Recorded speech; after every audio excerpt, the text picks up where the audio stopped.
Hey, how you doing? I'm hanging on. How are you, boss? I'm doing okay. I'm doing okay. No complaints. I think we're all kind of coming through the other side of this thing finally, right? Allegedly. I'm afraid to jinx it, Yeah. But Oh man, I was just thinking about this morning. I don't know when the last time I've seen you in person, more than 5 years ago. something like, yeah, I was at a gig, I think. Oh God, it's been so long. In fact, I think one of the last times I saw you maybe was Beyond Baroque, and you had either been awarded or awarded yourself with a sheriff star. Oh, And you yes. said you were the sheriff of poetry. So Yeah,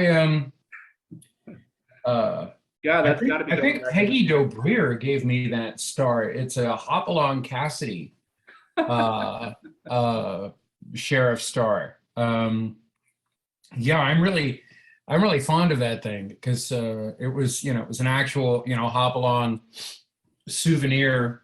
uh uh Boyd, who played Hopalong, William Boyd. Um, we went from making Hopalong Cassidy movies to having a Hopalong Cassidy series, and it was the sort of archetypal cowboy show for kids in the early '50s, and and he would have, there would be a sort of dramatic scenario for each episode, but then towards the end, he'd sort of look into the camera, with his hat off and go, "How are all my little pards out there?" And he'd make sure that you minded your parents and you ate your cereal, and if you sent away, you get a Hopalong Cassidy star. I don't know where Peggy found that thing, but That's a miracle. I mean, I don't even know. I mean, probably on Flea Market or Macari or right. where these websites are. But well, let me formally welcome you to Make Your Own Fun. People tuning in who don't know this guy, his name is Brendan Constantine, and I'll read a little bit of things that I wrote down because there's so Okay. many.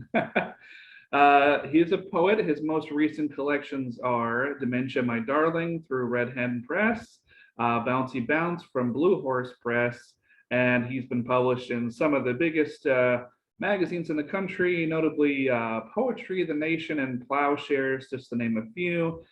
He's an educator and also does workshops for poetry in the Los Angeles area. Hopefully that's kind of set the stage there a little bit. Thank you. You make My me God. sound like a grown-up writer. My gosh. It's like you've done a thing or two.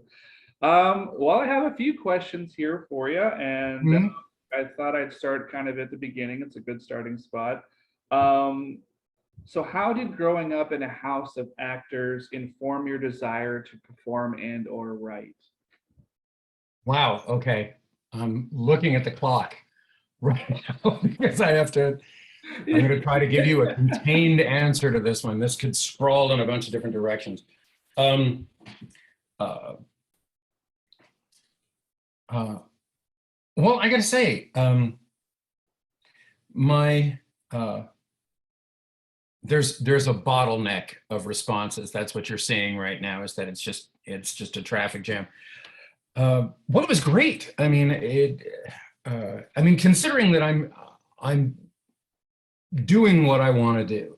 Right. I have the career that I want, and I don't want to be doing anything else. I have to say that having two very creative parents whose criteria was A, are you happy, and B, who used artistic expression as treated it as a legitimate mode of communication, with both my sister and I, and but and then just the example of their lives. It was sort of assumed I would go into acting. Both my same with my sister. We emulated our parents and therefore had very sort of demonstrative personalities. Um, I was, and it's weird because and I'm sure folks out there sort of identify with this, that it's possible to be a very showy introvert. You know, I know what you mean. and I'm actually very shy, but my camouflage is a great deal of activity, and so, and I can't speak for my sister, but it still uh, um, it's almost like viewed through one lens, it's almost sort of a practical joke. I mean, imagine if you were incredibly shy and the only noise you could make was a sonic boom, and you were going to have to do it a few times a day, to get fed. So, or to let people know you were there. I don't know. I may not be representing it well, but yeah, so that's what it feels like this morning. My parents were both very affectionate, engaging. They used art as I say, as a way to communicate. They didn't call it attention deficit disorder when I was a kid. They just said you had a lot of potential. And I had a great deal. You just go outside and figure. I had a great deal of potential. I got to tell you, and I know, I didn't read on time. I was frequently held back. I was a bad student. Later on, we sort of found out, I had attention issues. I was dysplasive, which is similar to dyslexia. I, would read sections, out of order, and as a means of helping me deal with that, my mom would take me to foreign films. I mean, from the time I was 4 or 5, I was being, she would say, okay, his desire to follow the story will get him into the subtitles, and, very slowly I started to pick it up. I could sort of draw, I could paint, I enjoyed photography. And what was, and maybe I'm jumping ahead here, and what was ultimately significant about poetry, I had all of these opportunities because of my parents, really felt like this is, these are practical ways to educate a child. This is how you get a child's personality to, emerge. I don't even know that they had those thoughts consciously. I think they just sort of knew by instinct, this is how I communicate. This is how I'll communicate with the child. But because I had all of that, I was able to find what I wanted to do. And what became significant about poetry was that of all the things that I seemed to have a talent for or an interest in, poetry was the thing I stuck with after it got difficult, after it became work. Everything else, seemed like, I had all these things that I seemed to have a knack for, but as soon as they became difficult or I really had to study them, then I would lose interest and, I would go focus on something else. Poetry, for some reason, was the thing that even after I was confronted with how much I didn't know and how much I would probably not live long enough to learn, that I still was like, no, I still want to do that. After all the encouragement, after people stopped saying good job, I still, which kept me doing all kinds of other things. I don't like flattery, but I love praise. And that's, that'll get me to do all kinds of things, True. Let me piggyback on that a little bit and say, so I know you did a little bit of acting, and I think maybe some stand-up early on. And so how'd you hear about that? What kind of was the segue between kind of acting and maybe stand up into the world of open mic poetry? What were some early experiences? I know we've all gone through the hell that are hecklers. So I guess maybe speak on that a little bit, if you would. In a way, the big bridge, I accidentally took a whole bunch of drugs and alcohol for about 12 years. And it was sort of a running, stumbling thing.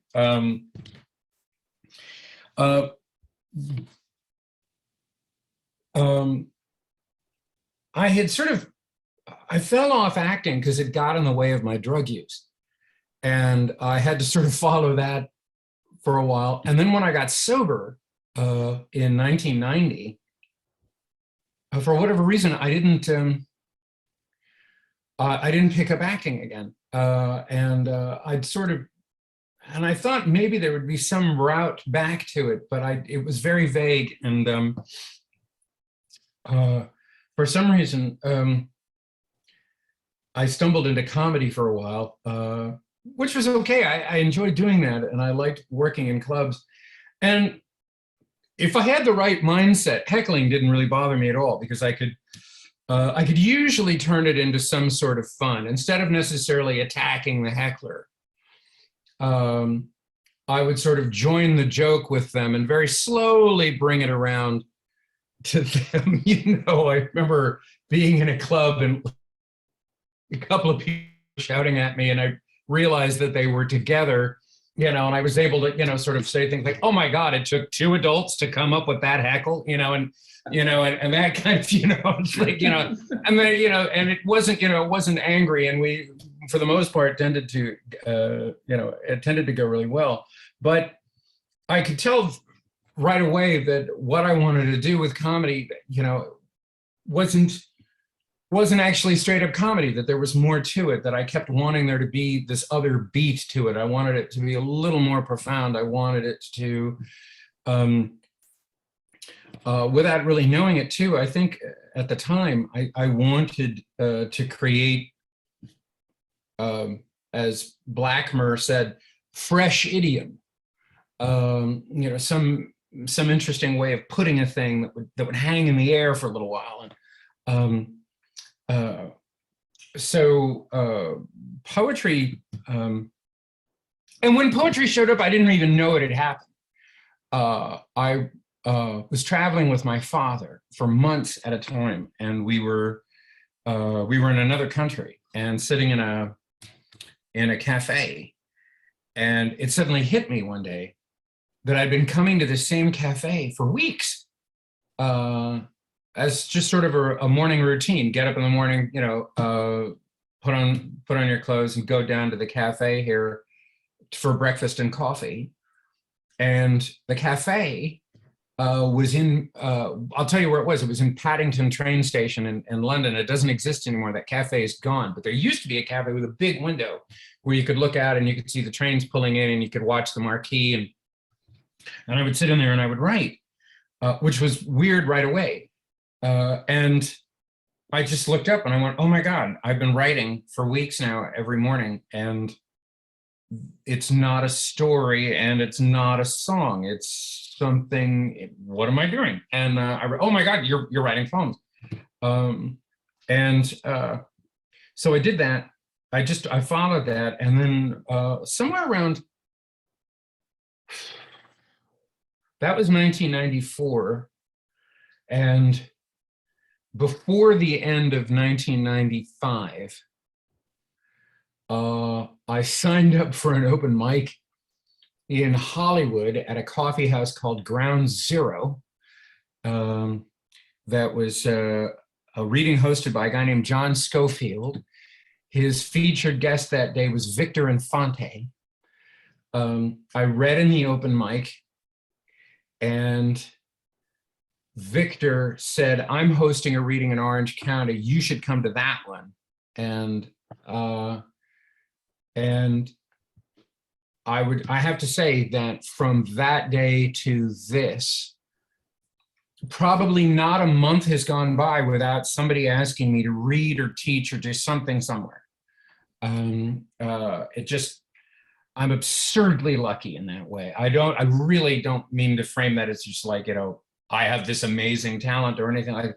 It's just sort of weird. I'm bringing it up only to demonstrate that I seem to take, 1.5 steps toward the community, and it took 5 toward me.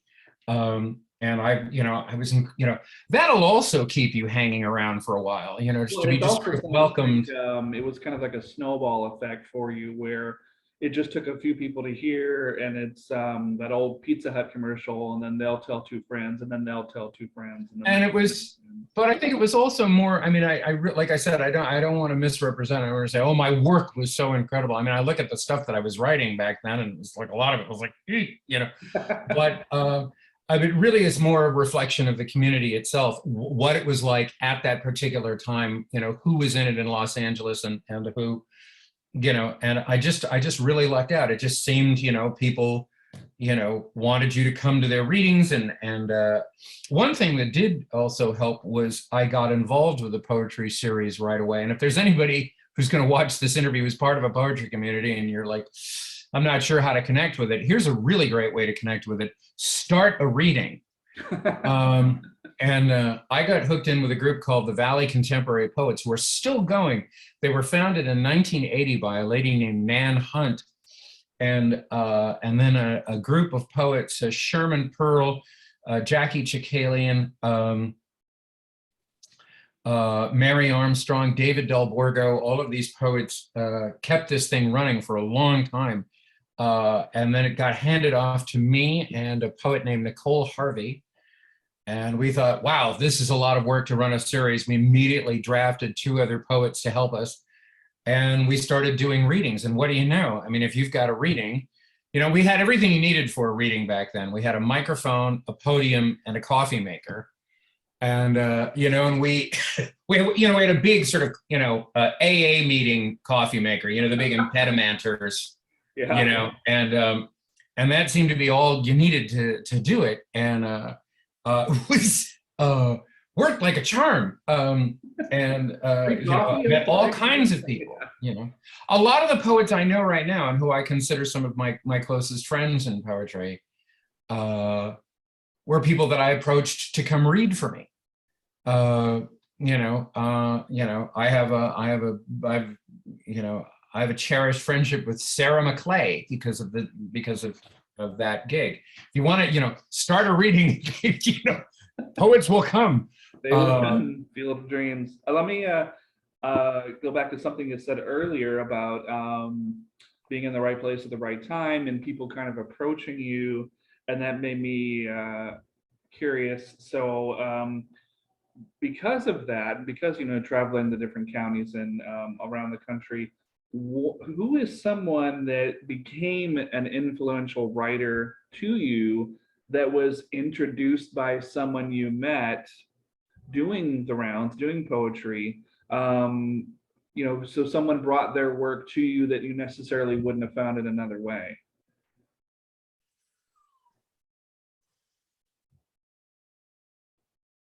Oh, it's not that I can't think of anybody. There's a bunch.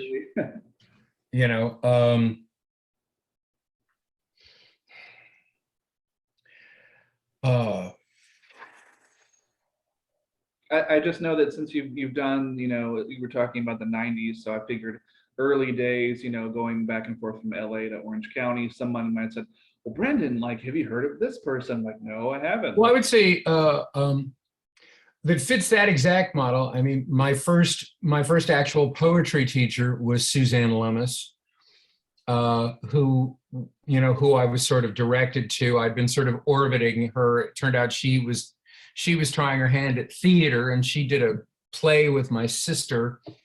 And my sister had mentioned that I was interested in poetry, and Suzanne had said, well, you should send her to my class, but that wasn't enough to convince me. Some other people started showing me Suzanne's work, and I went and found her. And then through her, I met Laurel Ann Bogan, who became my second teacher. And then, and I should underscore, by the way, I would have to say that, the first 3 really impactful teachers for me were all women. Suzanne Lummis, Laurel Ann Bogan, and Cecilia Wallach. And Cecilia Wallach represented, this, a really a whole different gear for me. Not that she is a more dynamic poet than the first 2, but it was, I would have to say she's, her style and approach was very removed from the other 2. And I would have to say all 3 of those women were writers who was like, as soon as I discovered them, I started just reading everything that they had, and had, and between those 3 careers, you'll see a huge range. I mean, if you really go find, all of like Laurel Ann's, I mean, if you start with Laurel Ann's contemporary work and you go way back to the early 70s and look at the kind of stuff that she was trying. It's amazing. I mean, she wrote, you know, she had a piece back in the 70s called Rat City that apparently was a favorite of Tom Waits. You know, and you know, and you know, and you know, all three of those women have continued to change their styles and what they're about, and go, you know, they also, you know, have represented for me poets that, you know, will sort of wipe the slate and go, I don't want to write anything like that anymore. I'm going to write only, you know, I'm going to do this now. And, you know, if you take poems of theirs that are 20 years apart, you won't know it's the same author, in my opinion. You know, I hope that doesn't bother them if they ever see this and go, what do you mean? I want you to always be able to see it's me. I don't know. I think that, you know, they're all three were capable of writing a poem upside down, backwards, and at the edges of the page one year, and then in a tight little box in another year. And, you know, and that always has intrigued me, because I've always, you know, I'm excited by the fact that I will always have stuff to learn. I'm excited by the fact that I actually will never have this down. I'm not going to write a perfect poem. You know, who else? Gosh, there's a bunch of others. I mean, and I continue to meet them all the time. I'm indebted to the poet Kaveh Akbar, who somebody told me about. And then, you know, he and I established a rapport, and I began to just inhale his work. And we, you know, we have a lively discussion. Brian Turner has been, you know, it's been wonderful to follow his career, to follow the work that he does with veterans, to learn from his example. And now he and I correspond. And I'm actually, the ball's in my court. I'm supposed to be sending him some lines for a poetry prompt that we keep trading back and forth. We wrote one poem together, and we're working on this other thing right now. And he's probably impatient with me, because this current one we're working on was my idea, and he just took off with it and wrote like these beautiful lines from it. And now he's handed it back to me, and I'm like, oh, I don't know what the hell. Even though you might have, you know, hit a stumbling block, that's a great thing. If you give somebody else the idea or the ball, so to speak, and they run with it, it's kind of like, that's got to make you feel wonderful. Yeah, I gave him one line, and he gave me like 10 responses to it. I'm like, you know, God damn, you know. Well, let me ask you this. So pre this tome, Letters to Guns, which I'm holding up here, pre that, what would you say was a breakthrough on your part on a writing level? Let's say before, you know, you got the publishing deal and this and that.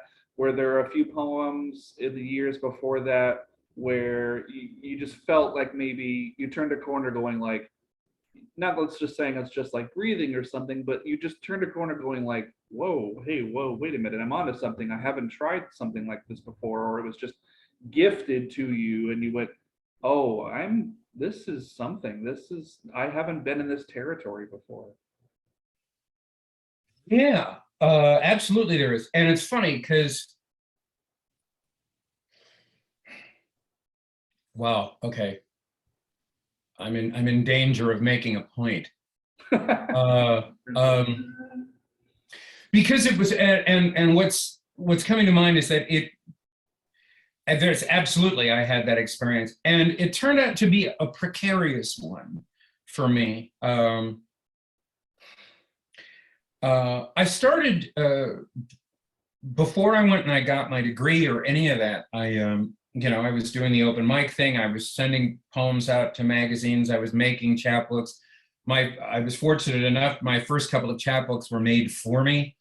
The first was created by a beautiful writer who's still at large, Arash Sayedinia, who doesn't publish nearly enough as far as I'm concerned, and had just some transcendent poems for me. I just love his work and his mind.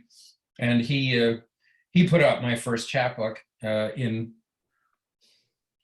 96, 97,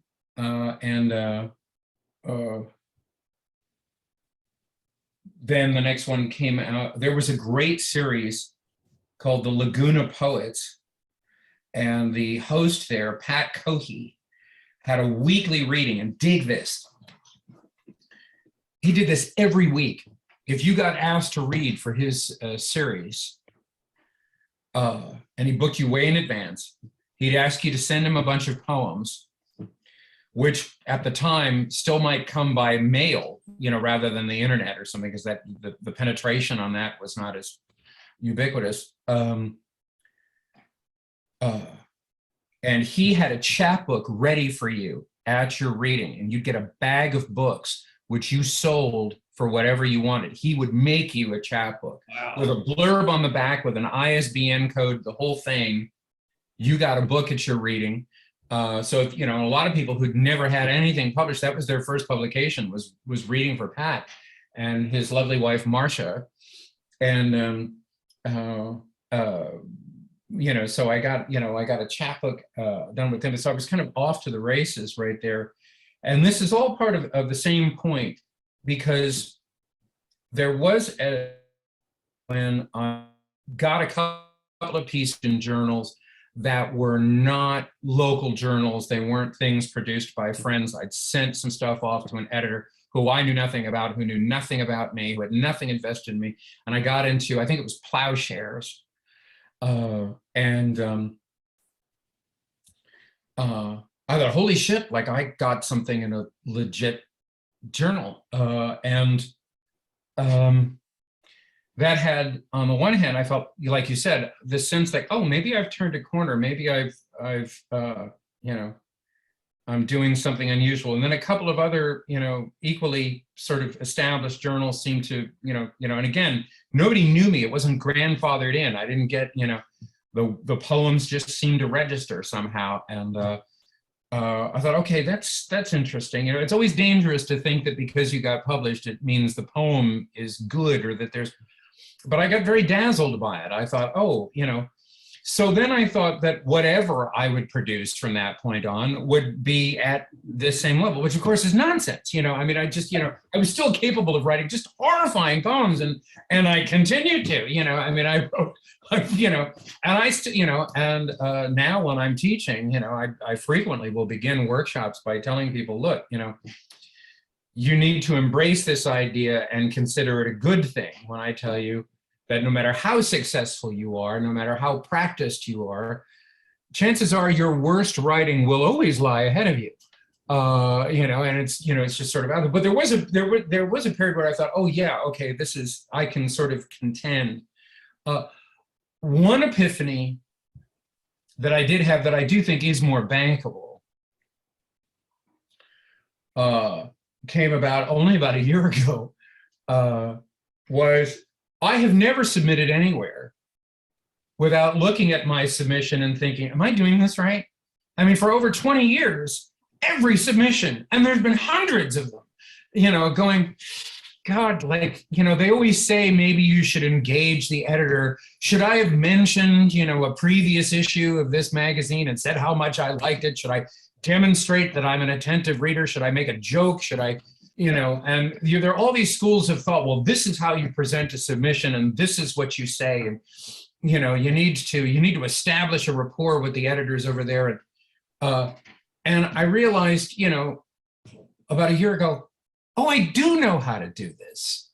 And none of that advice I've ever been given has ever landed me a poem anywhere. You just say, dear editor, thanks for, accepting work at this time. I've got 3 poems here. These are their names. I hope something is useful, and, during the pandemic, please stay safe and healthy, and that's worked fine. I didn't need to, I didn't need to do any of that shit. It was like, I do know how to do that. I know how to put a submission together and send it off, and what the hell? I mean, I remember being at a panel one time in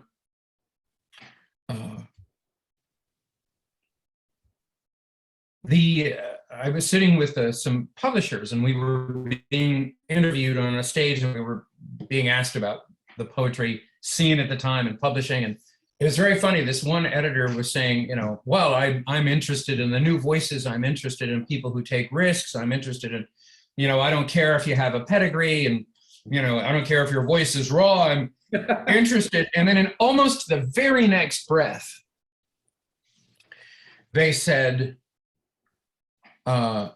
they mentioned that somebody had just sent them a submission in a font they didn't like, so they didn't even bother to read it.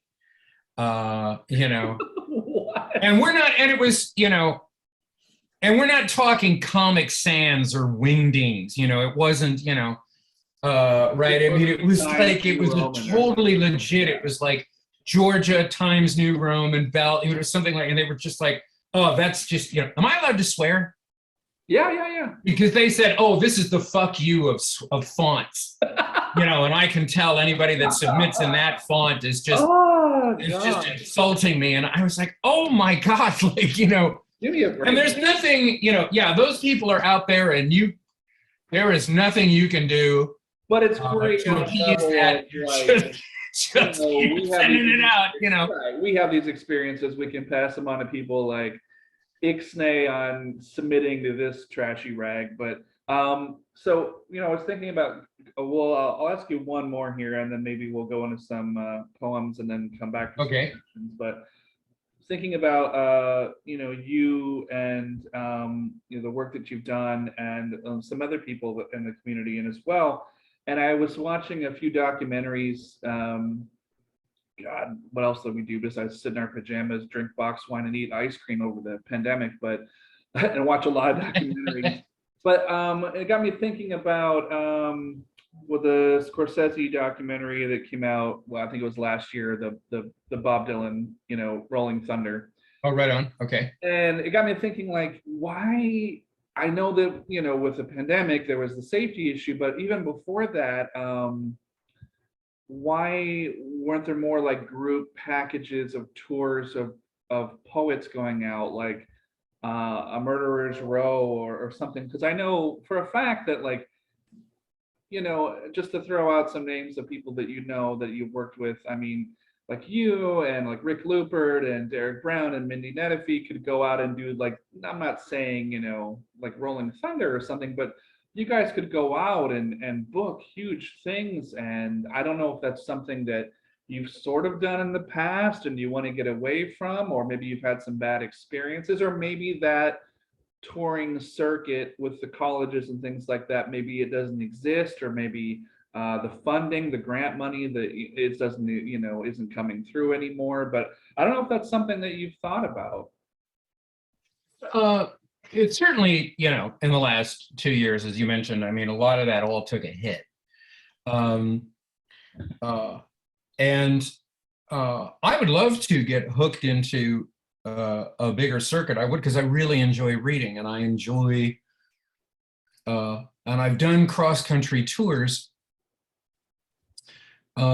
which were comparatively modest. I mean, I was still hitting the local readings, occasionally a big one. You know, I did, you know, for a few tours in a row, I went out and did Cantab and, you know, Slam Free or Die, or, you know, some of those, I did the Bowery Poetry Club and stuff like that. But I wasn't hitting the big universities. I certainly wasn't doing anything on the order of Andrea Gibson, who's astonishing, you know, not only a really good writer and performer, but who has really, you know, figured out a way to engage with, you know, huge numbers of people. Sarah Kay, you know, who's been very kind to me in the past. I mean, I owe a great deal to Sarah Kay in the last few years. But as far as just, you know, getting together and putting on a big road, I would love to do something that I would love to say that it was something that we'd all talked about and thought better of, but that didn't happen.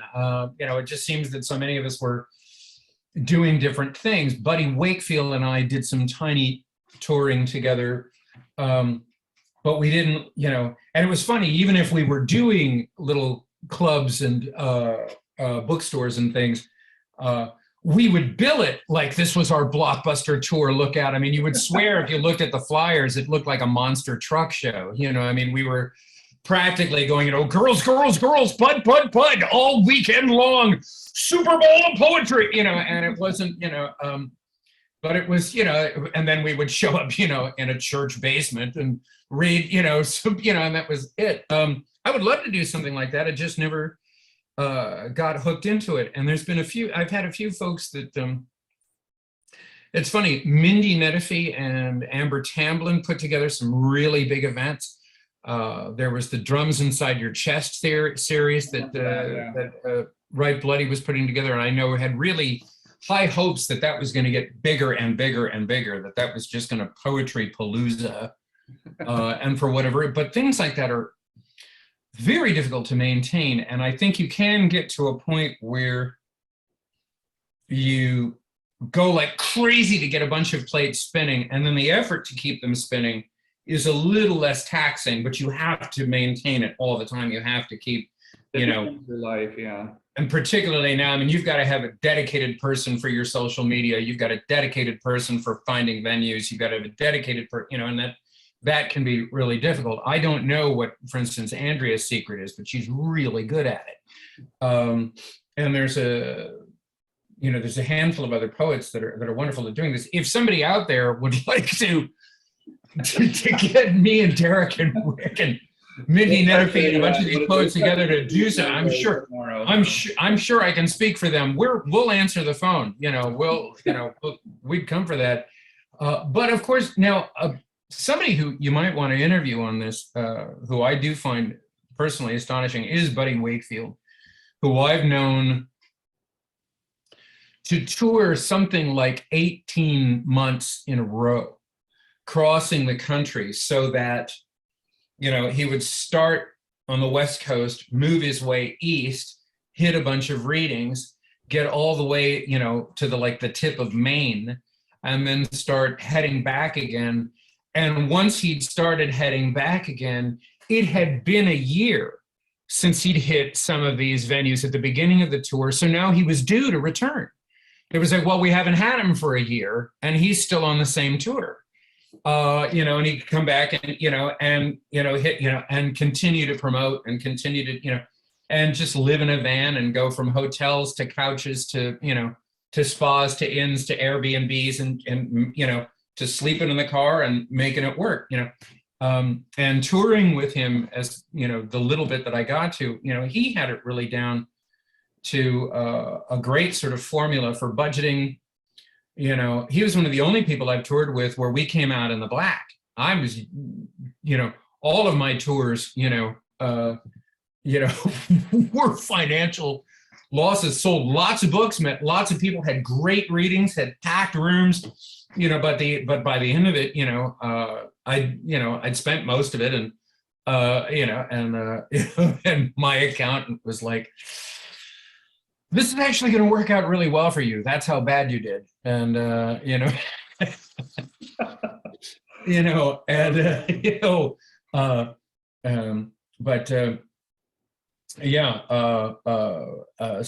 could be something that now that everything's opening up, maybe not this year, but next year. I'm really hoping that things are going to come back, and not just for a personal interest in my own career, but I feel like, we're all so very cautious. And I've talked to several people already, in just the last week, who said, oh, we're going to get a big spike in April. And I was at the supermarket a couple of days ago, and the person behind me had a shopping cart filled with flats of water, toilet paper, and towels. Now, maybe they were buying for a hotel or something, but I thought, oh my God, that does look like 2 years ago. And, and I don't know whether it's good, but with all the paranoia aside, I really do think that there's going to be a nice little renaissance. I really hope I'm not jinxing it, but I think the freedom to be able to go and sit in a venue. Population's got their vaccines, and I personally feel like, and I've talked to a few other people, and it seems to be the consensus, this is hopefully going to eventually devolve into getting your yearly flu shot type thing. Right. Time for another booster. Okay, get your flu shot. Okay. So we'll take a little break from the questions there, and I hopefully have a few poems handy if you want to read some of those. Yeah, I've got some I would just ask that maybe you say if it's in a certain collection, so people kind of know where they can pick that up from. Oh, sure.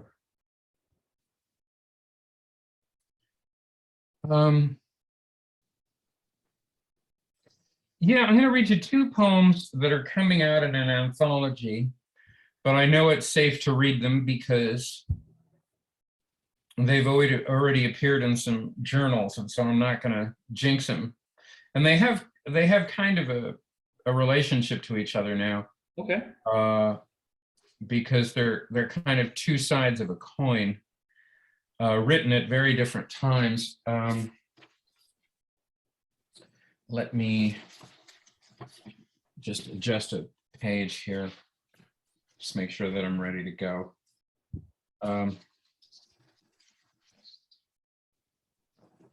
I've numbered the pages for the intellectual. Here we go.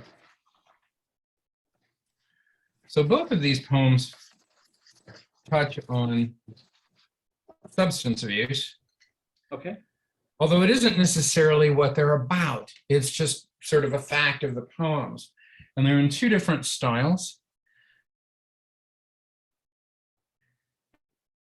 This first one gets a nod to my love, Julia Ingalls, without whom I couldn't have written this. Have you ever had somebody give you a book, a really good book, and say you should read this, and for some reason it takes you a couple of tries?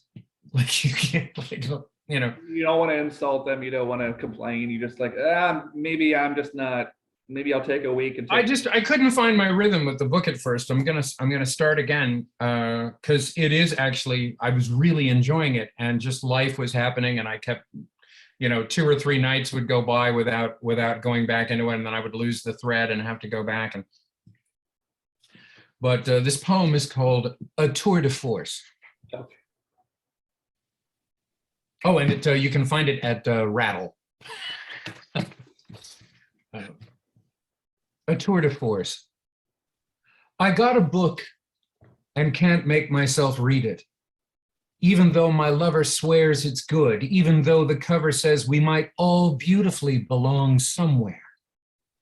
Imagine if everything you saw was printed inside your skull where people could see it after you died. When you do a lot of cocaine, it feels like that's true. Like the gallery is struggling to stay open because pipes keep breaking and the floor is always wet. That's what I remember anyway. It's been a while since I had enough money to be that beautiful and echoing. Of course, you can't find anything in my head that looks like a sunset or a toy horse. It's all just goo in there. That's what memories become, dark water and milk. You could no more read it back than you could drink the ink from a novel and know who loved who. Oh, nicely done. Thank you. And then this one,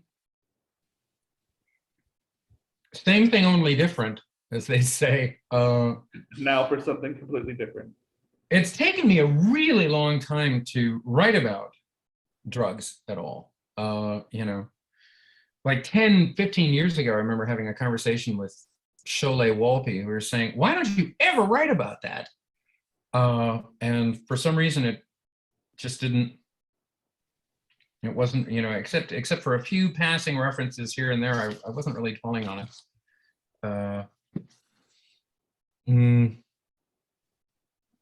This is called A Controlled Substance. My brother is late again. Somehow the glass of water by his plate, the fact that we filled it without him, makes him all the later.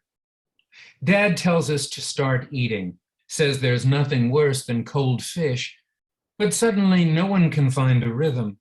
We fumble our napkins like we've never seen them before, like it's just occurred to us we're in the wrong house, aren't even a family, but 4 people kicked off the same bus for being vulgar. So much is worse than cold fish, I think. The flowers on the table, the bubbles in my brother's glass, the size of our knives, all terrible. There must be traffic, my mother says, and I understand it as a command. Yes, there must be. My brother deserves a good reason. not the only reason, that he is deep in his bed, as if at the ocean floor, where it is still the first night on earth, and whatever moves there must grow its own light. Outstanding. Thank you. Thank you. Thank you. That's available on. That is at a magazine called Plume. Oh, cool. And both of those, because of their subject matter, they're going to appear in an anthology that I'm looking forward to. Saraband Books is going to put out the second edition of an anthology called Last Call. Okay. And it's about, it's poems about alcoholism, addiction, and recovery. But it isn't, and it isn't one note. It isn't all, it isn't all a sadness and recrimination. There's, hilarious work in there. There's colorful, there's work that you might not at first really even connect, with that life. So it's got all kinds of things. I don't want to mischaracterize it, but it's going to be cool. I'm looking forward to that coming out. That's going to be, as I say, in the fall. Excellent, excellent. Well, I have a few more questions here for you, if I can pick your brain a little bit more. Sure. So as you are an educator and you do the poetry workshops, when it comes to young authors or new writers, do you ever get into the realm of social media to promote work or anything like that, in terms of, in the last 5 to 10 years, it's just become so important to be, well, in the last 2 years, because we haven't been able to go out to a reading or an open mic. It's like you've got to use the Zoom and that Instagram and YouTube and things like that. So when it comes to, like I said, to new writers or young authors, how important is that in terms of promoting their work, do you think? Oh, wow. Right now, I do think it's pretty important. It really is. And, 10 years ago, the reason it was longer ago than that. It was more like 10, 12 years ago. 12, yeah. A condition of my working with Write Bloody was, they said, you've got to get a smartphone. They said, if we're going to publish a book for you, you're going to tour, you're going to be very involved in the promotion of your book. We don't have a team. If there's a team, you're the captain. And you're going to get on social media. You're going to do these things. These are just indispensable tools right now. And that book came out 2011, something like that. So that's so that's 11 years ago. And it's only remained so. I do lots of workshops. A quick plug, I'm currently doing one for Beyond Baroque. It's a 4-week class. We just had the first one. Actually, there's going to be a 5th session, and the latecomers are absolutely welcome. It's to help you do the 30 and 30 challenge, writing a poem a day for all 30 days in April. If you join me through Eventbrite at Beyond Baroque on April 6th, we will get you all caught up. You can backdate all of the poems that you haven't written for this month, and we'll finish out the month together. I'm just doing workshops where we're just throwing tons of prompts. Every week you get 20 prompts to keep you busy for the next week. And then, but I'm doing all kinds of workshops. Tuesday, I'm going to do one for the Art of Elysium, which is an organization that works with children that are dealing with different illnesses and constraints. In May or June, I'll do another one just for adults. I teach at the Windward School. I'm piling all of this on right now to underscore that, I work with young writers a lot, and people, and by young, I mean, either they're they're young people, or they're, people who are writing for the first time, so at whatever point in their lives, they're new, they're young in their poetry lives. And I would say, yeah, absolutely. You can only benefit from an online presence, I think. And by benefit, I don't just mean, oh, because then you'll get popular and people will read your work. But it's the same as when you go to, if you were studying, if you go to a university, I mean, much of what you learn is not in the classroom. It's the fact that you are occupying a sort of, an atmosphere of activity. And it's what you're going to learn from the other people that you encounter. The common criticism of the internet is that 90% of what's on it is junk, or anger, but if my experience of it has been, as far as being a presence on the internet and using it to promote work, not just my own, but to promote the work of people around me, has largely been very favorable. I have to say that, there's writers that I've learned about and admire and have been able to follow because of the internet. And I'm grateful to them for letting me know what they're up to and where they're getting published and that kind of thing. I have some high school students. I teach at the Windward School in West Los Angeles, and I have some students there who, for a few years now, have established themselves, cautiously,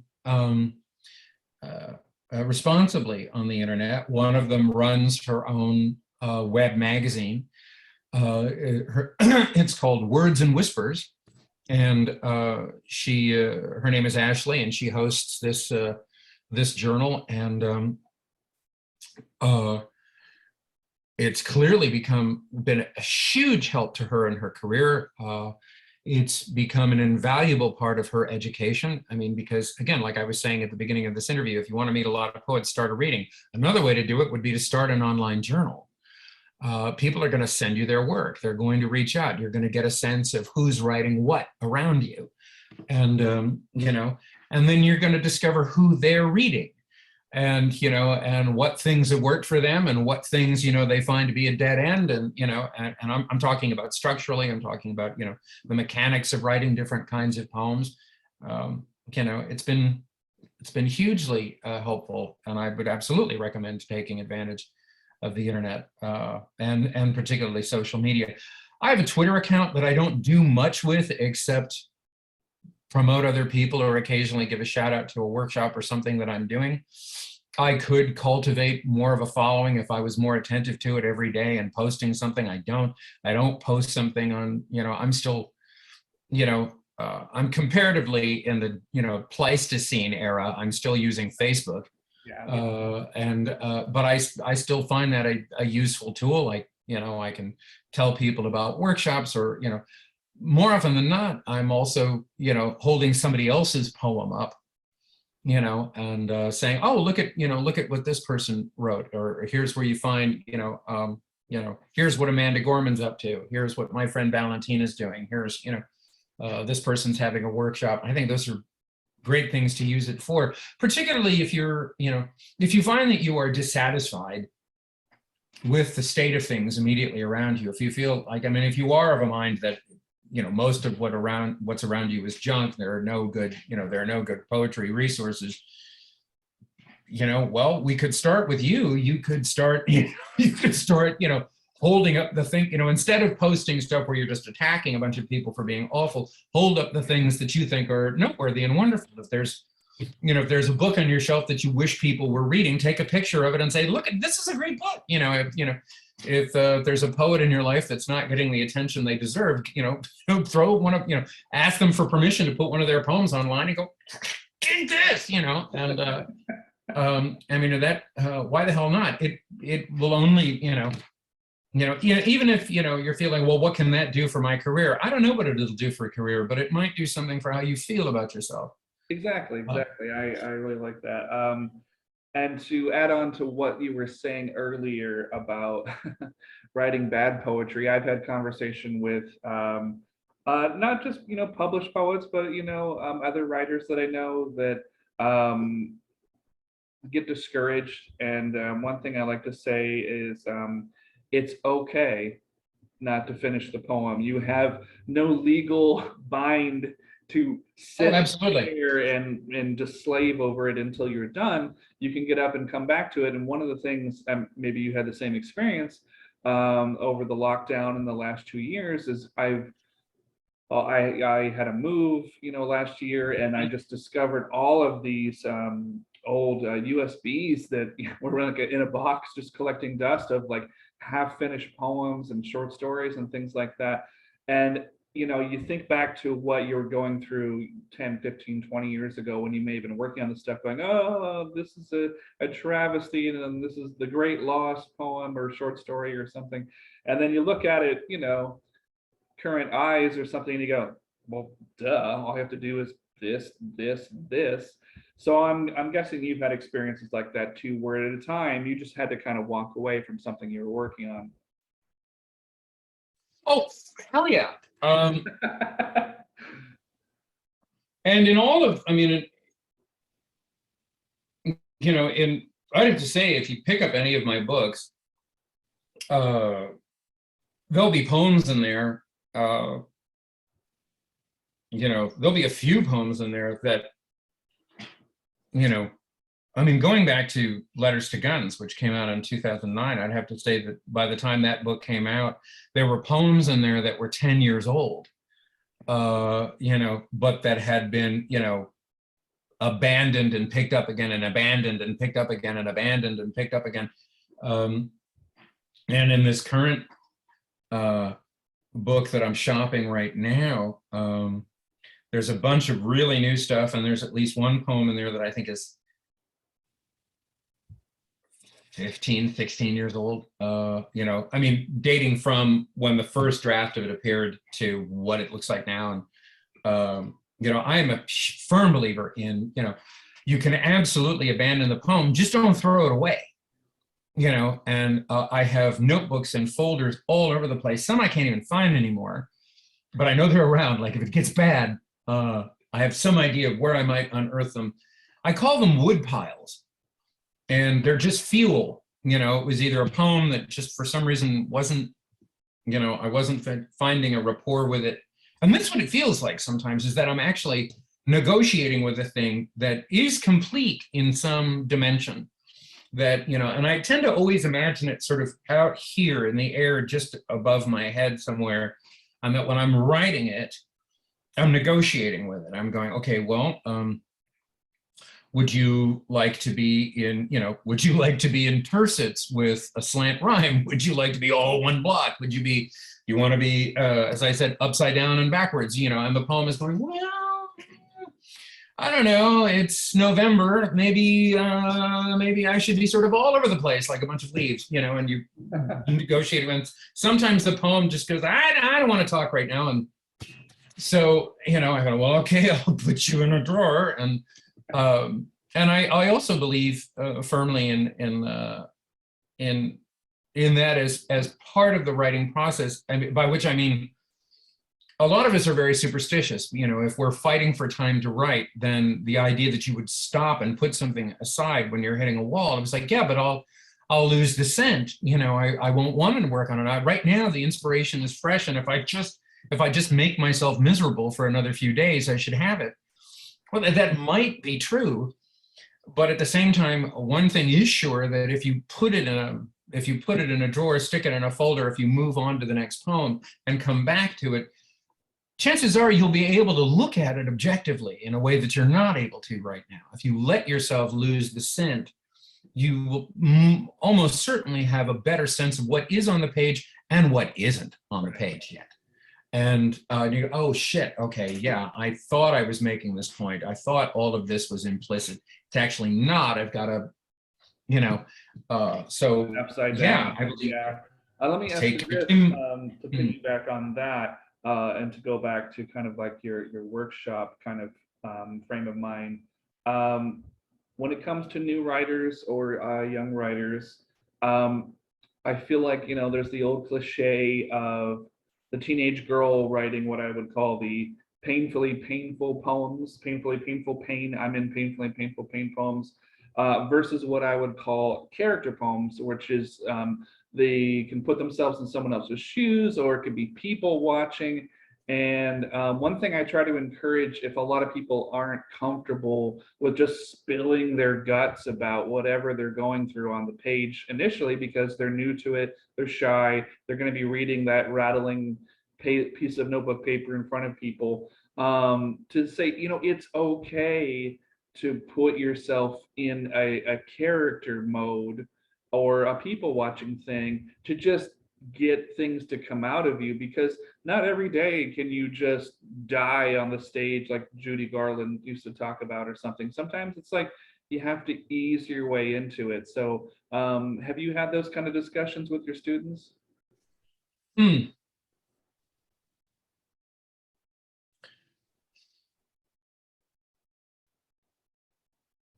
That was kind of a rambling question there. No, I'm with you. Sidonie Collette and Nelson Algren have quotes attributed to them, which I think are the same thing stated two different ways. One is from Collette: the writer who loses her doubt should put down her pen. Mm. And Nelson Algren saying the writer who knows what he's doing isn't doing very much. And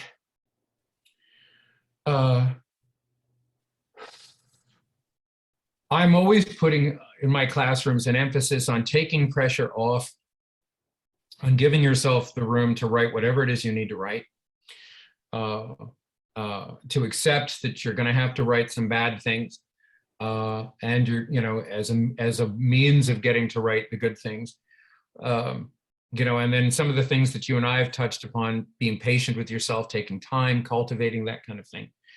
All of this is said, though, knowing that self-consciousness is a thing that you will never really shed, and, it's possible, I suppose, I tend to think rather cynically that if a writer can manage to completely lose their self-consciousness, that they would write very dull ambient poetry. But it may not be true. It's possible to write very meditative things that are unpretentious and which seem to be sort of totally divested of an I. But I know that it doesn't ever completely go. In that same way that they tell us to be careful of sentimentality and to avoid sentimentality, when the fact that being moved by something to want to write a poem is itself a sentimental act. Right. And so on the one hand, I would say, I'm constantly encouraging people to be as easy as possible as they can be on themselves. And at the same time, I know that it's quite possible that the artistic impulse might very likely be impossible without what we used to call a defect of character. That a certain amount of ego, a certain amount of self-consciousness, a certain amount of selfishness, stubbornness, a certain amount of short-sightedness may all be necessary in cultivating something huge. Most of the writing that I think characterizes the 20th century, its greatest writing, was composed by deeply flawed, self-conscious people. And now, of course, in this generation, we're getting very much into holding up the character of the artist and saying this is an important part of how we evaluate art, is whether or not they were a good person, which is astonishing to me. I don't know what the moral character of an artist has to do with what they're putting. Believe me, I'm still answering your question. I think of Oscar Wilde saying, just because a man is a poisoner isn't a comment on his prose. Right.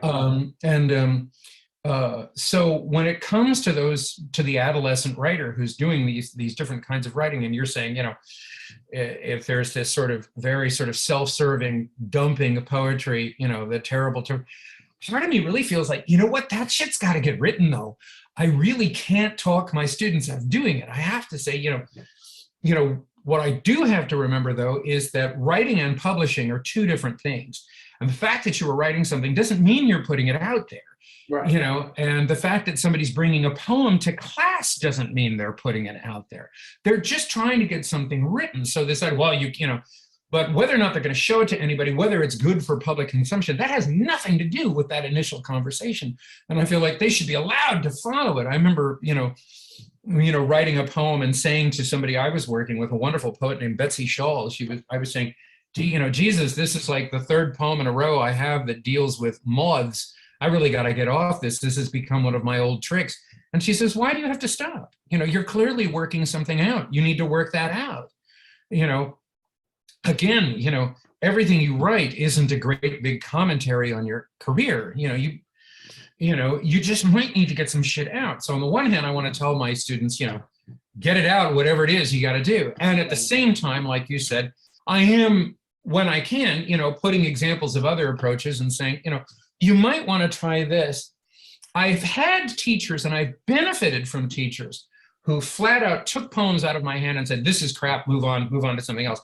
I've absolutely benefited from that. Oh my God. I can't lie. This is crap? Oh. But I have never been able to deliver that kind of criticism. I've never been able to say to somebody, this poem is a dead end, stick it in the woodpile, come back to it later and move on to something else. You don't know what you're talking about. All your work is the same, And I've met teachers at the university level whose attitude going in was, nobody's going to show me anything I haven't seen. There are no new ideas. My job is to break the will of the student. And I'm not fucking smiling at anybody until spring break. And, and there may be some huge benefits in that kind of tough love. And I know that I have benefited from being on the receiving end of some of it, even though it was emotionally devastating.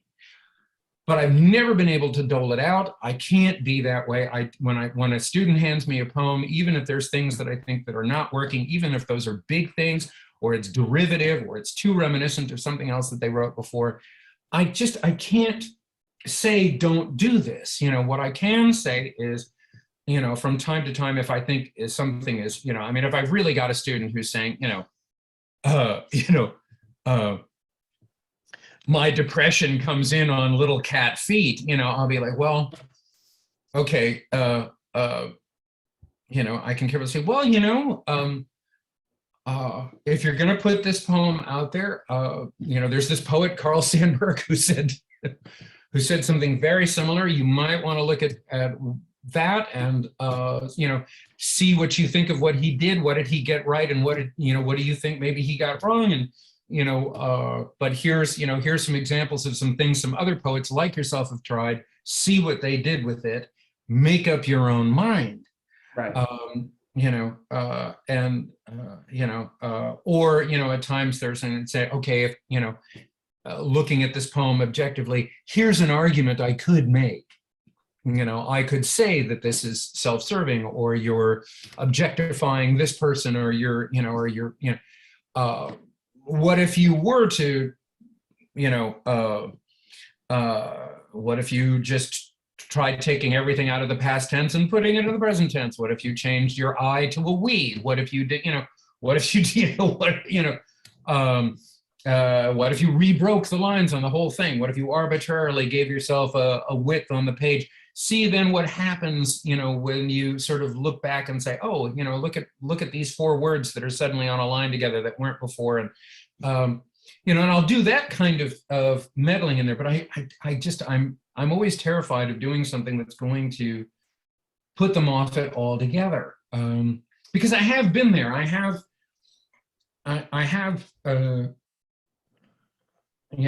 had my ass handed to me in a way that, like I said, it did ultimately work. It did ultimately help, but at the same time, yeah, but what might have worked for you might not work for someone else. There's an element of walking on eggshells about people expressing themselves for the first time. It's so exciting to me when I see, somebody young, really in the groove, when they're really getting it and they're getting a sense of, and it isn't even necessarily about self-esteem. It isn't necessarily about them just having the experience like, oh, I can do this, which is magical to behold. But it's more just seeing people make a discovery of a natural force, no less than those videos that got so popular 10 years ago of 2-year-olds discovering the rain for the first time. I saw like 10 different versions of that video where people were suddenly taking their toddlers out on the lawn and for the rain, and it's that kind of elemental excitement sometimes, when I'm watching somebody young put a combination of words together, and suddenly this thing that is a concept, it's an idea, it's something that fell out of their head onto a page, something that they wrote in a sort of half-bored obligation to the class, and then suddenly the room gets noticeably brighter as they're like looking at this thing and going, holy shit, like I've formed a thought, I've done it in an interesting way. I've crossed the line into true poetry where this is no longer information, it's actually feeling. And it works. And if I read it again and I read it again, I think it might have been Nemiroff who suggested that the poem is a thing that actually thinks while it seems to be having the experiences it embodies in real time as we're going through it. Even if the poem is retrospective, it seems to be happening. It's thinking. You're in the presence of something that for a moment seems to be breathing. Edwin Arlington Robinson has a poem in which he talks about the ocean. And he says, an ocean is forever asking questions and writing them aloud upon the shore. And I remember being struck by the idea of writing something aloud. A poem is something written aloud, which is synesthesic and doesn't make sense and shouldn't exist. The poet has managed to get close to saying something that is unsayable. And what is amazing about it is, even if we as readers think they've nailed it, somehow in some magical way, it still remains unsayable. Right. And, and a poet, a young poet, you watch a teenager like cross into that territory and, and know that they've done it, even if they don't have even if they couldn't necessarily articulate it. There's nothing like being in the room like this. So why on earth would I in the next sentence want to say, you know what you're talking about, and everybody's done that before. What the hell? I'm let them have it for a little bit, and I also am a big advocate of making mistakes. I mean, I think the biggest piece of advice I would give to young writers is make lots of them. Make lots of mistakes, and you know what? Make a bunch of them publicly. I mean, there's perhaps no more persuasive an instructor, than making a mistake in public. And I don't know about you, but I'm a big fan of happy accidents where, oh yeah, because you put yourself out there, you didn't know where it was going. It was just, for all you knew, you were driving your pen toward a cliff or something, and something comes out of the blue, and all of a sudden you're like, did I just, I guess I finished that, and I didn't even know how. It just kind of ended itself. Mm-hmm. As a poem, and the other thing I was going to ask you to dovetail from that is, it could be with your own experiences or with your students. How important do you feel that a sense of community with other writers and getting out into the larger world is for writers and performers? We have touched on this, but I'll cement it. I think it's very important. I think it's very important. And it can only benefit you. The controversies in any arts community, whether you be painting or dancing, and certainly if you know any musicians, they'll tell you this is true. The controversies will go by like buses, and you can get on one now, or you can wait 15 minutes and there'll be another run along. The page versus the stage, form versus free verses, should you say I, the internet a good thing or a bad thing, the academy versus the coffee house. All of them are just battles for zero turf. It's very easy to get sort of caught up in those kinds of things. And certainly if you enter a poetry community, you'll probably be subjected to some of these sort of non-issues, and they can be very, and no less than like if if you're working a temp job, you'll very quickly get, become aware of, the internecine wars that are that are happening in a particular organization, and that kind of stuff you'll certainly encounter. But it's worth it as far as I'm concerned, because you will, like I said, you can only benefit from what other craftspeople are doing in your chosen craft. I believe that everybody has something to teach me. And where do I meet them? In a community. I used to think it was very important to be very militant in my opinions, to be able to say, this is the bad work over here, so we're not talking to those people. Here's the good people over here. Here's who we're going to gravitate to. The bad poetry wants to supplant the good poetry. We must keep the bad poetry out. And here are all the poets that write the bad poetry. Don't read them. And I found that, all I ever was doing was completely isolating myself. I've even had the experience where, there was a poet, I'm not going to tell you their name, but they used to drive me absolutely crazy. I would see their work, and poets I admired would say, oh, this poet is amazing. Don't you think this poet is amazing? And I would look at their work and go, God, this is awful. Like, I don't care about this at all. This seems so pretentious and forced. And, why on earth would you sit and take the time to write a poem like this when you could just sit at home and break your knees with a hammer? Certainly that would be like a better use of your time, and you could set fire to all of your money. You could throw up in a box and FedEx it to yourself. I mean, you could do all kinds of things, rather than write this poem. And then one day it suddenly occurred to me, because what was happening was I would see a poem by this person, I would hate it, and I would get so angry that I would go and write a poem in response to it. And I would refute everything that they were saying. If they said, it got ridiculous. If they said it rained all night, I would start a poem with, no, it fucking didn't, and I would, it was just, I was just, and then one day I realized, you think you're angry. Right. What you are is inspired. This poet has sent you to the drawing board more consistently than any of the poets that you claim to admire. Maybe you should look at it again. What's gotten under your skin? What is it that's impelling you towards the page? What is it about this poetry that is making you want to act?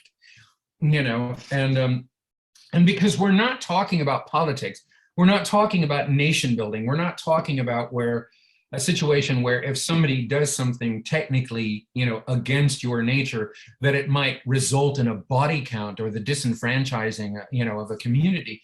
No, we're talking about art. And somebody did something in art that totally offended my sensibilities. Well, that's worth investigating. And that's safe to investigate. And now I realized, oh, okay, I can, now I'm looking for this person's work wherever I see it. Now I'm like, well, if they write an article, if they're writing a poem, I'm like, oh, let me see what they're up to now. Okay, that's kind of interesting. I don't know that I'll ever go to their work for comfort.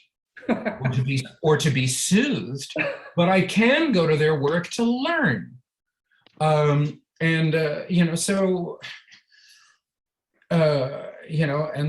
when it comes to, and interestingly enough, that is another aspect of community. And that is another aspect of, why I think it might be useful to, to go be part of one and to support one. I mean, if you're dissatisfied, certainly in what's going on, around you. And again, I'm talking about art.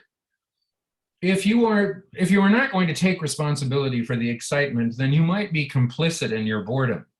But if you can go fill a seat for a writer that you like at their reading, or sign into their Zoom thing, or like I said, even if you can't do any of those things, if you find a poem that they wrote that you like, throw it on social media.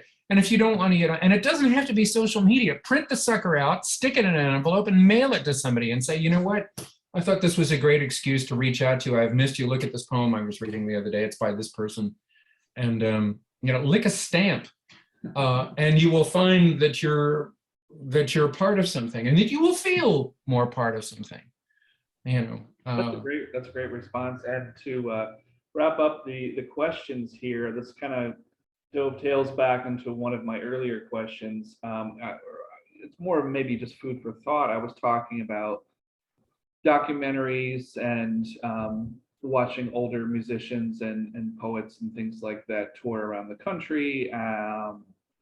So I guess I'll put it to you, because I've asked a few other writers this as well, is why do you think, or maybe no one's just gotten to it yet, that there isn't a sense of filming or capturing, whether it's someone leading a workshop or in an open mic setting or a feature reading at a bookstore? Why are we seeing documentaries about living writers, that aren't almost ready to kick the bucket or have been gone for 50 years? Why is there this hesitancy to document that?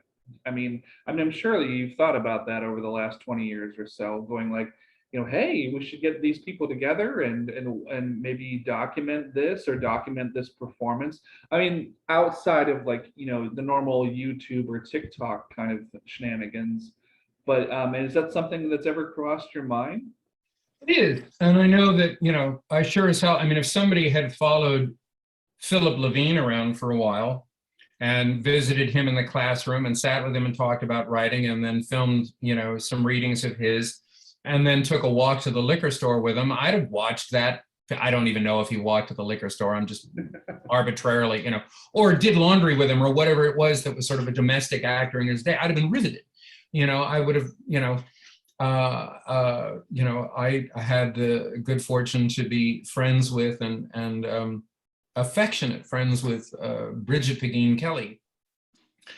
And she was a private person, and she wrote me some letters that I will always cherish, and was very encouraging to me, and only really wanted to write poetry. So she didn't write a lot of essays or or reviews or any of that. She wouldn't write blurbs. There aren't a lot of examples of that. And there are a few performances online. God, I wish that there was more footage and good footage of her doing what she did, because I think, for the period of time that we had her, she was perhaps one of the greatest writers in our language. I just absolutely adored everything that came out of her pen, and it would have been so easy, to capture some of this stuff. And I think if somebody had spoken to her long enough about it and said, look, I just want to have a conversation with you about a poem that you like while you're folding, while you're folding your t-shirts, she might have gone along with it, and I would love to see more of that kind of thing. I don't know whether, I will say though, when I have thought about it, it does strike me as a tricky thing to do. First of all,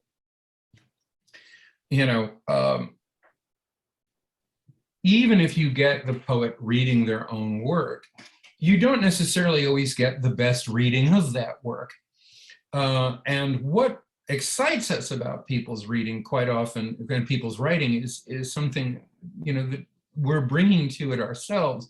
And there will always be that little gulf. No matter what I do to bring, in that same way that, like, I can't imagine that anybody's going to be able to do a really good David Bowie biopic. I've seen a few documentaries that I thought were pretty interesting, but I'm always going to have a sort of personal way that I measure him, and everything anybody does is going to fall short. It's just not, I just know, it's going to be very difficult. So, first of all, like, let's say if we chose a writer arbitrarily that we think is really good, like here's a writer I think is amazing. I adore Patricia Smith. I love her so much, I absolutely do not bug her about it. I have not made my love for her problem. And there's lots of lovely footage of her reading, and she has beautiful work that works on the page. It seems to me it would be pretty easy, at least on the surface, to make like a really good documentary about her. And even under those circumstances, somebody who seems to just write beautifully all the time, who is a natural performer, who's captivating to watch, who seems to have a very good heart, is engaging, supportive, knows how to look into a camera. I guarantee you that if you were to put together a documentary, try to assemble something like that and do, a sort of Scorsese-esque, Dylan-esque, that it would be very difficult to do. And probably when it came out, it would still have, it might have to fight for a while to find its audience, because then, I'm sorry, you say poetry to people and they're going to bring a lot of preconceptions to it, True. Yeah. In order to sell that sucker, you'd have to have an amazing trailer. You'd have to have the effort to promote that thing and get it out there would probably have to, I don't mean to be so cynical about this. I just feel like it's, and that's Patricia Smith. That's somebody who's really, who started out as a performer, and not every major poet does. Right. A lot of them, it'd be even as an amazing performer as Scott Weinberg was, I think it might have been very difficult to make a documentary. Maybe it needs a conceit of like what's the Jarmusch movie, Coffee and Cigarettes, where it's two poets. His movie was more actors and musicians talking to each other, and you're filming it, and they're just having their snack and their coffee, and they're just talking about there we go, asking their own questions about their own life. And then that turned into a 2-hour film. And I don't know, you could sprinkle it in maybe with someone reading at an open mic or something. So maybe it doesn't have to cover someone's whole life, because even biopics, they just can't. You can't cover everything. So maybe a documentary of, 6 poets or 8 poets, and they're talking to each other, having a conversation, and intercut that. But that's just one of those things that I think it's food for thought. But Scorsese's approach to Pretend It's a City with Fran Lebowitz would be a very good model to follow, in my opinion, because, if you look at it, particularly the first thing he did that led to that series, which was called Public Speaking, which was a beautiful mix of the conversations with the artist and then footage of them doing what they do at different points in their career, up to and including walking down the street with them, sitting in a cafe someplace, then seeing them interviewed in different venues by different people and taking clips of that. And then, that I thought was really, and there were readings of Fran's work. There was a few points in there where she's reading, you get little samples of what it was she does, not nearly enough if you ask me, but there was some, that would be a great model. I don't know why there isn't more of it. I think somebody should do it. I think somebody could do it. I think Amanda Gorman is an amazing candidate if somebody isn't already doing this, with her. And, I think there should be, absolutely. I would love to. Even as, as a time capsule, because how much do we love to watch these, documentaries, and then you see somebody and it's a time capsule of said musician or whatever from 1974, and then here they are in 1983, and it's just, picking out these moments where you don't think are that important, but then, you can go back and this is 6 months before they released their seminal work of, whatever it was. And it's just the innocence and kind of the, like we were saying, just the conversation aspect of it, It's kind of astonishing were the Andy Warhol screen tests. Yeah. It's funny. I remember the first time I saw any of those was at a Warhol retrospective in Los Angeles a while ago. So it was a long time ago. I think it was right after his death. And of course, the Andy Warhol screen tests, nobody says anything. Right. Lou Reed is just staring into a camera. Dylan too. For a particular count. And he's breathing and he's blinking and he's looking right into the lens. And everybody's absolutely transfixed. Now, at the time, I can't imagine that anybody, would have done anything but laugh if you'd said to them, in 40 years time, people in an art gallery are going to fall quiet staring into this. But I got to tell you, if there was footage like that,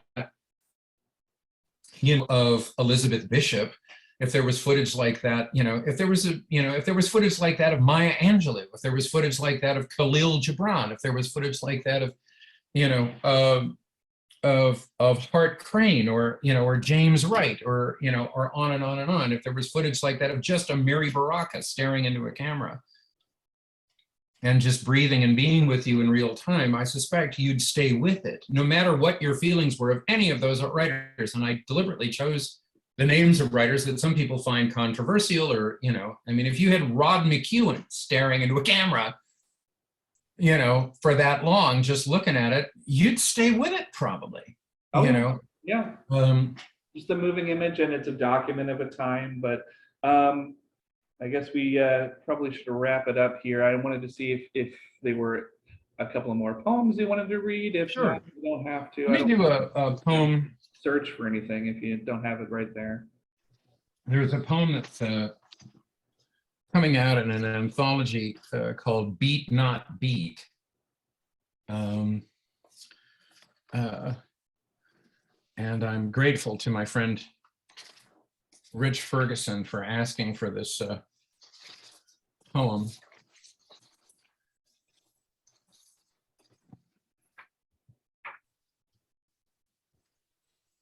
This is called Unscheduled Poem.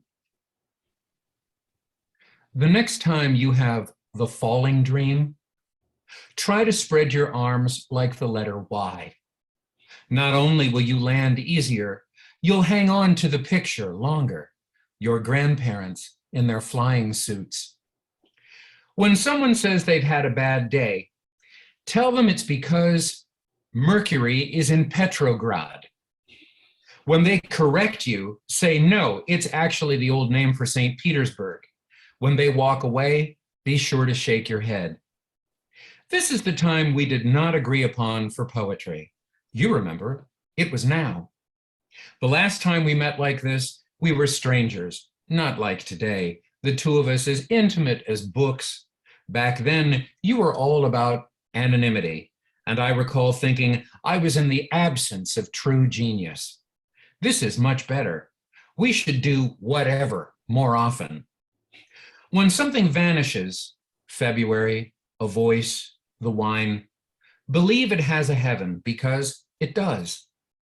Understand what makes it hard to see is time, and time is not distance. It is instance, which means it is always due.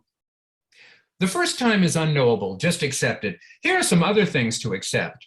Lamb, string, bruises, the number 10, a sister, nothing, different nothing. Here is a riddle. There is no death if you cooperate with death. Do not cooperate with death. Also, right now, this is the falling dream. Wow. Not sure how to register that reaction. Ow! Well, well, the falling, but yeah, we've all had that dream for sure. Let me see if I got one more I can put in front of you. And I'm picking up. Just got a notification that my free gutter estimate is available, which is lovely considering I live in an apartment building. Congratulations, Eric. You could be a winner. You were waiting on that, and oh my God. Okay, yeah, here we go. Poem about God. Okay. Heretical poem. My friend Robert wonders if God is the green light inside the escalator. I haven't asked my neighbor, but judging by his t-shirts, he thinks God is a seagull trapped in a rainbow. I heard my Greek grandmother say the word a few times, once when she burned her wrist on a stove, and again when I dyed my hair blue. It was a long time ago, and even God was younger. My mother believes in something, she says, even though everything points against it. My father believes, devoutly in fact, that everyone is equally wrong. This wrongness, he says, is divine. Sometimes when I'm driving, I speak aloud to the empty seat next to me. I ask questions, make demands, and rehearse what I would say to the past. If that isn't a prayer, I don't know what is. Unless your picture face down on the dresser is one. The cup I set on it yesterday. The hard sugar that survived the tea. Oh, fantastic. Thank you so much for making me so welcome today. Is that from an upcoming anthology or collection? The two that you just read? The unscheduled poem is going to be part of an anthology of sort of post-beat poetry called Beat Not Beat, and I think that is due in the fall. And then this one, Heretical Poem, is available in, there's a lovely journal called Pratik, Okay. That did a California Poets issue last year. A lot of LA and SoCal poets that you'd recognize are in there. Tony Barnstone was responsible for sort of sounding the alarm and getting a bunch of poets to submit to this. That's Pratik, I believe, and you can find Pratik online. And it has, every issue is really interesting, but that one currently appears in that journal. If you look up, if you look up heretical poem in my name, I think it'll come up. Excellent. Well, as we wrap things up here, I want to say thank you for being on the show. And also to kind of give you a few minutes here, if you want to go through your social media, let people know where they can find your work. I know you have a website. Maybe you have a presence on YouTube and things like that. So I'll let you just kind of do the roll call of all your. Oh, yeah. Well, there is a BrendanConstantine.com. By all means, come by and visit. Details of the workshop I'm currently running for Beyond Baroque are there if you want to take the 30 and 30 challenge. And even if you aren't necessarily interested in writing 30 poems in 30 days, we're doing a lot of writing anyway, and we'd love to have you with us. It's going to be fun. We've got 3 more sessions to go, and then a final session where we're all going to read stuff. So it'd be lovely to have you be part of that effort. I'll be teaching up at Idlewild Arts in the summer. If you know any young writers, I'm going to be doing a special class for middle schoolers and then high schoolers as well, up in the woods for a month. That'll be for pretty much the month of July, and I highly recommend looking into that. You can find me at Twitter at Poet Brendan. I'm under my full name at Instagram. I'm certainly on Facebook. And right now on Facebook, I've just given a shout out to my friend Cecilia Wallach, who has a beautiful new poem in Plume. So if you come find me on Facebook, you can read Cecilia's new poem, which is pretty killer. So that's pretty much what I got going on right now. You have a lot going on, sir. And I just, again, wanted to thank you for being on the show. It means a lot. And hopefully people watch. Go ahead. Oh, one last thing. Yeah. I can't believe they're going to be so mad at me that it took me a bit. Since 2017, I've been doing poetry workshops with writers that have aphasia and traumatic brain injury, and a more astonishing community of writers I have not discovered. Currently, one group with whom I'm working, who are based in Eau Claire, Wisconsin, these writers who have overcome incredible challenges and constraints have written some incandescent work, and they have put out their very first chapbook. It's called I Don't Think I Did This Right. That too you can find online right now. I believe they've got it up for sale at Amazon. You can certainly find them on Facebook though by going to the Thursday Poets. Okay. And you will see pictures that they've just been posting of the boxes that have just arrived with their beautiful bright red chapbook. It's a gorgeous book, and it's they're going to do more publishing.